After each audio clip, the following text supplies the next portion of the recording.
Guys, welcome back to my channel mini vlog vibes. ఈరోజు మనం Hyderabadi style mutton దమ్కా biryani ఎలా తయారు చేయాలో ఈ వీడియోలో చూసేద్దాం. ఒక కడాయి తీసుకొని అందులో ఆయిల్ యాడ్ చేసేసి 6 ఆనియన్స్ సన్నగా తరుక్కొని అందులో వేసుకుందాం.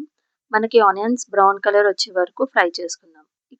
ఇక్కడ చూపించిన స్పైసెస్ అన్ని గ్రైండ్ చేసుకోండి. 1 కేజీ మటన్ తీసుకొని అందులో గ్రైండ్ చేసిన పౌడర్, 2 టేబుల్ స్పూన్ కారం, 2 టేబుల్ స్పూన్ ధనియాల పొడి, పసుపు, ఉప్పు, కొత్తిమీర, పుదీనా, 2 టేబుల్ స్పూన్ అల్లం వెల్లుల్లి పేస్ట్, ఒక నిమ్మకాయ పిండుకోండి. ఇంకా 3 స్పూన్స్ కర్డ్ యాడ్ చేసుకొని బాగా మిక్స్ చేసుకోండి.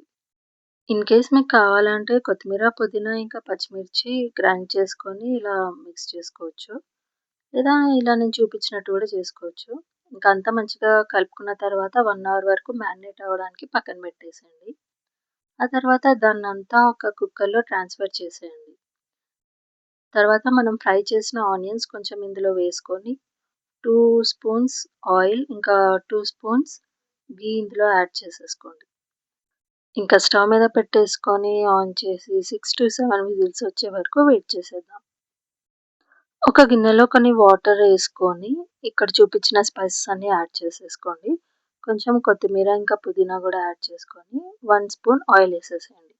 మనకి వాటర్ బాయిల్ అయ్యేటప్పుడు 1 కేజీ బాస్మతి రైస్ సోక్ చేసింది ఇందులో యాడ్ చేసేసుకుందాం. మనకి 80% వరకు కుక్ అయిన తర్వాత రైస్ని వాటర్ని ఇలా సపరేట్ చేసి వేసేసుకుందాం.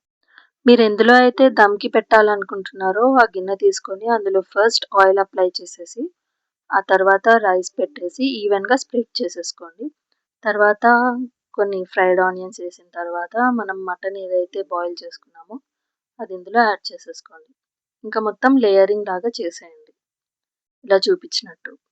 ఇన్ కేస్ మీకు కావాలంటే మధ్య మధ్యలో కొత్తిమీర, పుదీనా కూడా యాడ్ చేసేసుకోవచ్చు. ఇంకా లేయరింగ్ ఫినిష్ అయిపోయిన తర్వాత పైన కొంచెం ఆయిల్, కలర్ కావాలంటే కలర్ కూడా యాడ్ చేసేసుకోండి. నేనైతే రెడ్ కలర్ వేసాను. ఇంకా నిమ్మకాయ జ్యూస్, ఫ్రైడ్ ఆనియన్స్, కొత్తిమీర, పుదీనా వేసేసాను. ఇంకా దమ్కి పెట్టేశాను. ఒక 40 మినిట్స్ వరకు మీరు దమ్కి పెట్టేసేయండి. దమ్కి పెట్టినప్పుడు పైన ఏదైనా హెవీ ఆబ్జెక్ట్ పెట్టండి. సో దట్ ఎయిర్ ఏది బయటికి పోకుండా లోపలే ఉంటుంది. Yeah guys, it's done. Thanks for watching. Please subscribe.